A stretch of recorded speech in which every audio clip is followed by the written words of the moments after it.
이번 시간에는 몸속 독소는 자신의 마음이 공허하여 스트레스를 이기지 못해 쌓인다는 제목으로 말씀을 전합니다. 혹시 말씀을 듣는 자신도 마음의 상태가 공허하여 스트레스를 잘 받으며 살아가는 이 같은 상태를 지니고 있지는 않으신가요?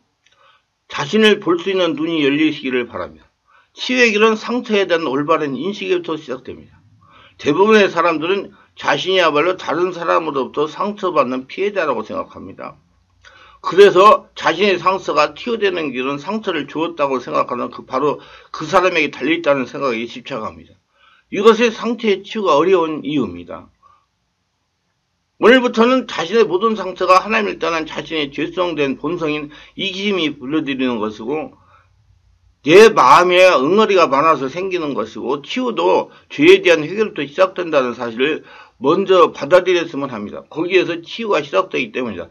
하나님은 생명의 말씀과 성령으로 치유되어 우리 영혼적 모든 부분을 온전하기를 원하십니다.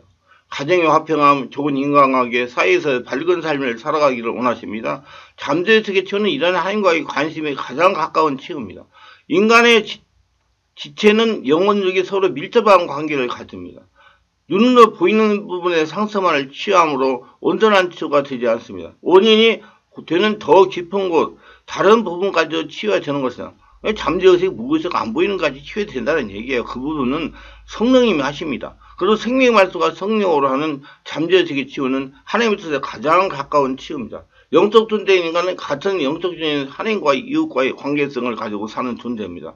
근데 많은 사람들이 이 관계성이 잘 되어 있지 않으므로 내적으로 문제를 가지게 됩니다. 인간이 갖고 있는 신체, 심리적인 질병 등 대다수가 상한 감정이나 영적인 문제와 긴밀한 관계를 가지고 있기 때문에 내적 치유는 이런 영역들을 중점적으로 다룹니다. 잠재의식의 치유는 사람들에게 상처가 된 문제들이 하나님의 능력으로 치유되기를 구하는 것입니다.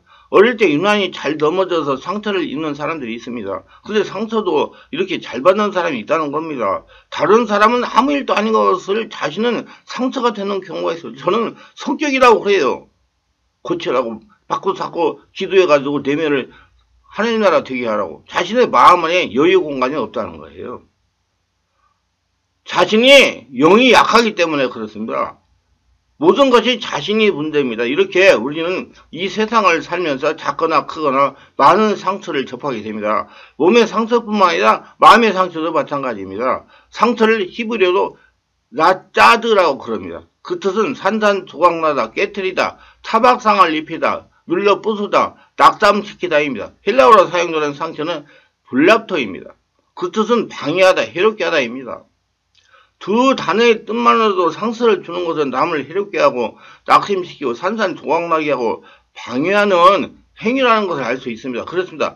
마음의 상처란 마음에 깨트리는 상처를 가리킵니다. 우울하고 슬픈 감정을 가리킵니다. 우리가 살다 보면 그럴 때를 만날 때가 있습니다. 이 상처는 누구나 갖게 되는 경험입니다. 가시돋친 말이 마음의 상처가 될 때가 있습니다. 배신을 당했을 때 스트레스, 마음의 상처가 큽니다. 억울한 누명을 트게 될 때도 견디기 어렵습니다. 스트레스와 상처는 가까운 사람들로부터 받게 되 마련입니다. 함께 있는 사람들, 늘 만나고 교제하고 접촉하는 사람으로부터 스트레스 상처를 받게 됩니다. 직장에서도 가까이 있는 사람으로서 상처를 받게 되는 것입니다. 그래서 남편에게도 상처가 있고 아내에게도 상처가 있습니다. 부모에게도 상처가 있고 자식에게도 상처가 있습니다. 사업하는 사람은 사업하는 사람대로 상처가 있고 직장 생활하는 사람은 직장 생활하는 사람대로 상처가 있습니다. 다만 그 상처가 밖으로 드러나지 않아 잘 모르고 있을 뿐입니다. 오늘날 대다수의 사람들이 웃음을 잃고 살아가고 있습니다. 거기에는 분명히 이유가 있습니다. 경제의 어려움이나 실패, 그리고 아픔과 삶의 고달픔 등의 원인들이 모두 웃음을 상실하게 만드는 요인으로 작용을 합니다. 근데 근본적으로 들어가 보면 마음의 상처들이 더 큰 요인이라는 걸 알 수가 있습니다. 즉 관계의 악화에서 기인된 요인들이 더 클 수 있습니다. 관계에 원만하면 그런 요인들을 얼마든지 상쇄하고 극복하며 더 행복하게 나갈 수가 있게 합니다. 문제는 관계가 악화되면 궁궐 같은 집에서도 지옥 같은 삶을 살아갈 수밖에 없습니다. 현대는 눈만 뜨면 많은 사람과 관계하며 살아갑니다. 이 관계에서 불가별 많은 상처를 받게 되고 그 상한 마음들이 마침내 웃음을 잃게 만드는 것입니다. 또 살아가면서 다른 이들보다 스트레스를 취약합니다. 사실 우리가 살다 보면 마음의 상처를 받고 괴로울 때가 많습니다. 어떤 때는 육신의 상처보다 마음의 상처가 우리를 더 고통스럽게 합니다. 제가 군대에서 지휘관에서 특수부대 지휘관을 우리 병사들을 모아가지고 대화를 하다 보면 병사들이 뭐라고 하는지 아세요? 말 가지고 사람 상처 주지 말고 차라리 몽둥이를 한번 때려버리라 그렇게 얘기를 하면 그만큼 상처가 안 좋다는 거예요.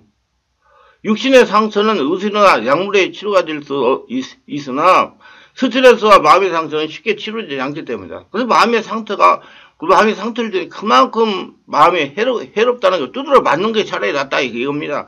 이유는 무의식의 잠재기에 잠겨있기 때문입니다. 반드시 성령의 역사가 마음 안에서 일어나야 잠재된 상처가 치유되는 것입니다.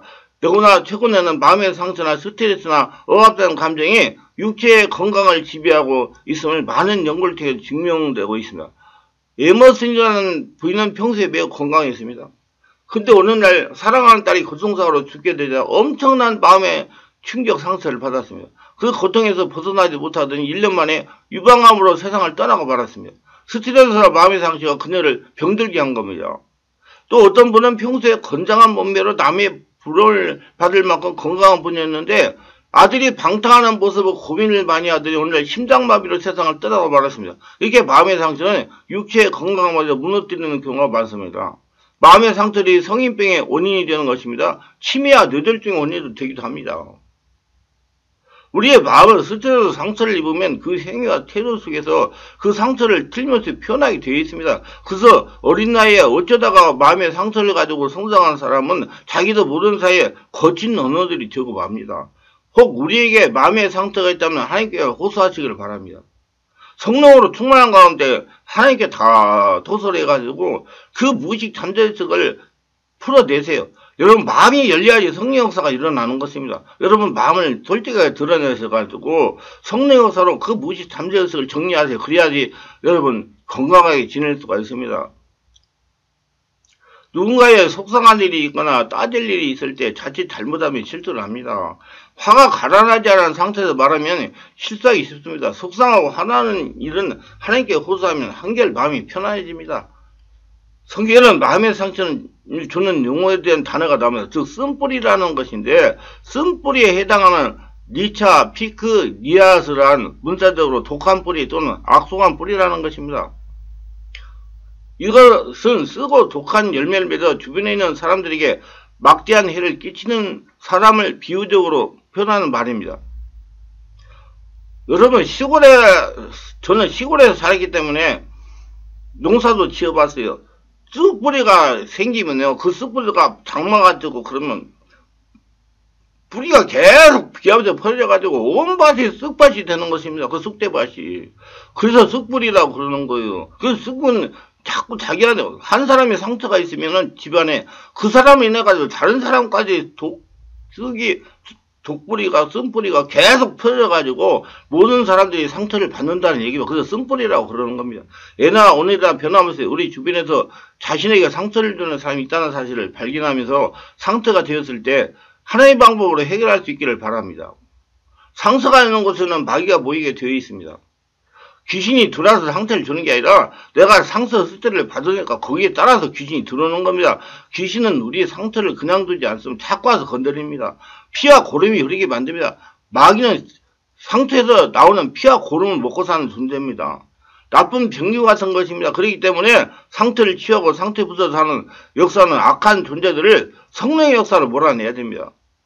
5차원의 초자연적인 성령 역사가 일어나면 4차원의 초인적인 귀신, 그 상태에서 고름을 빨아먹는 귀신이 떠나가게 되어 있는 것입니다. 그래야 근본적인 치유가 되는 것입니다. 말씀을 아는 것으로 열심히 하는 관념적인 믿음 생활은 전인격인 변화를 받지 못한다는 것입니다. 자꾸 열심히 하면 된다, 기도하면 된다. 아닙니다. 성령의 살아있는 역사가 내면을 장악해야 떠나가는 겁니다. 우리 바르게 알고 신앙생활 잘하세요. 하나님께서 여러분 참 많은 것들을 주셔서 깨닫고 보면요, 그걸 쓰면 여러분 인간이 124 이상 건강하게 살아요. 여러분 아브라함은 137세에 혼자가 되었어요. 사라가 127세까지 살아가지고 세상을 떠났어요.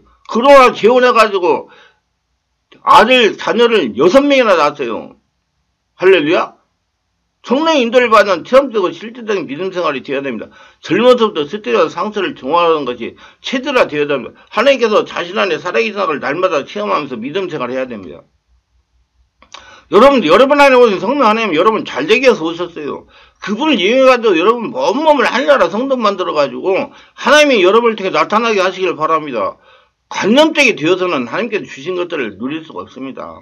인간적이 되기 때문에 더 나아가 하나님께서 살아계신다를 증명하는 믿음 생활이 되어야 됩니다. 이렇게 적극적인 믿음 생활이 되면 절대로 늙어서 영원에 가지 않을 겁니다. 아니 100살까지 살면 뭐예요? 건강하게 걸어다니면서 일을 하면서 하나님 살아계심을 증명하고 살아야지. 요양 안에 누워가지고 100살 살면 뭐합니까? 그건 안 돼요. 그러니까 미리 젊어서부터 자기관리를 잘해야 되고, 여러분 건강관리 자기관리는요 늙어가지고 금방 되지 않아요. 젊어서부터 어려서부터 해야 관리가 되는 겁니다. 자기관리 잘하는 법이라는 전 책도 제가 집필해가지고 써서 냈는데 자기관리를 잘해야 돼요. 살아계신 하나님께서 자신의 주인이 되어 장악하고 계시는데 혈통의 문제가 어떻게 문제를 일으키겠습니까? 성서 항상 강조하는 것이지만 나는 걸어다니는 성전이다. 하나님께서 나의 주인이다. 내 안에 하나님이 계신다. 그분은 살아계신다. 투사적인 하나님이시다. 그분에게 질문하면 어떤 문제도 해결할 수 있는 지혜를 주신다. 주신 지혜대로 순종하면 문제는 하나님께서 해결하신다. 아주 중요합니다. 살아계신 하나님을 날마다 체험하는 아주 좋은 습관이고 관심입니다. 내면세계 형성의 스트레스와 상처, 혈통의 문제는 절대로 세상 방법이나 관념적인 믿음 생활을 해결되지 못합니다. 반드시 살아계신 성령의 역사가 영의 차원에서 역사에 해결됩니다. 몸속의 독소는 외부 요인으로 만들어지기도 하지만 자기 자신이 만들기도 합니다. 자신이 문제라는 얘기예요. 외부 요인은 상처와 스트레스입니다. 상처와 스트레스를 과하게 받으면 우리 몸이 과부하가 생기는 겁니다. 영역에 과부하가 생기면 몸이 면역력이 떨어지게 되며 귀신이 침하기 쉬운 상태가 됩니다. 대부분의 귀신은 사람이 충격을 받아 이성을 제대로 발휘하지 못하는 틈을 이용해 침을 합니다. 그러기 때문에 충격적인 일이나 사건을 겪었다면 바로 성령의 집에 안에서 온몸 기도를 하면서 자신의 내면을 정화하는 시간을 갖는 걸 습관화해야 됩니다. 그래서 저녁에 자기 전에 기도하고 자야 돼요. 이건 평소에 습관이 돼야 됩니다. 자신이 만드는 독소는 대부분 성격의 영향입니다. 조그만 일에도 혈기를 잘내고 분노를 잘하며 조그만 일을 가지고 모든 사람과 원수를 만드는 겁니다. 이건 모두 자신의 마음이 평안하지 못했기 때문에 일어나는 형상입니다.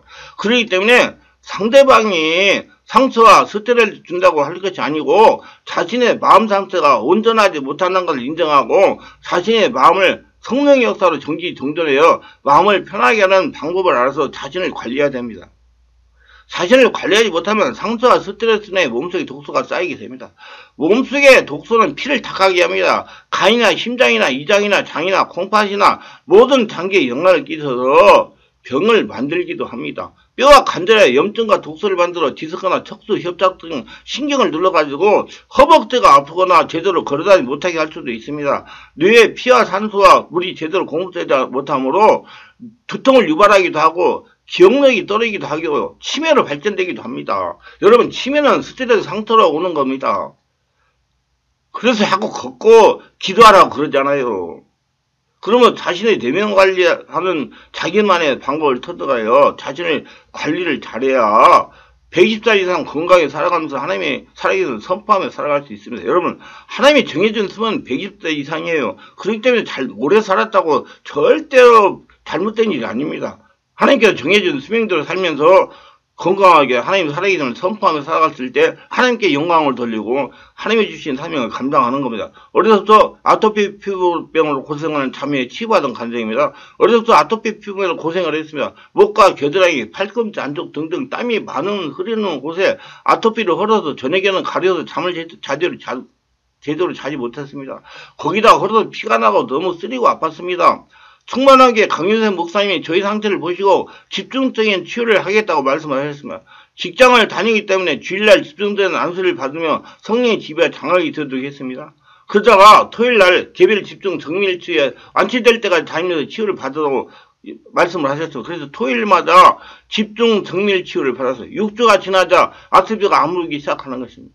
그렇게 좋다는 약을 다 사서 복용하고 약을 바르고 해도 좀처럼 차도가 없던 아토피가 아물었습니다. 6주 이상 다니면서 하니까 내면이 정리가 되니까 내면에 정상적인 그러니까 피부가 좋아졌다는 거예요. 목사님이 하시는 말씀이 아토피를 일으키는 몸속의 독소들이 배출이 되니 아토피가 치유되었다고 말씀하셨습니다. 목사님 말씀하셔도 내면이 안정이 되니 혈액순환이 잘 되는 것 같았습니다. 혈액순환이 잘 되니까 피부가 깨끗해진 것입니다. 하나님은 치유하지 못할 병이 없어집니다. 아무리 몸속에 독소가 쌓여서 덩어리가 되어도 성령으로 지배와 장을 이으니 독소가 녹아서 배출이 되었습니다. 불치피곤한 아토피가 25년 만에 치유가 되었습니다. 몸이 가렵잖아요. 잠을 잘 잘 수가 있어서 좋습니다. 너무 마음을 편하고 얼굴이 환해졌습니다. 이제 가셨다면 구독, 좋아요, 알림 설정, 공유를 부탁합니다. 감사합니다.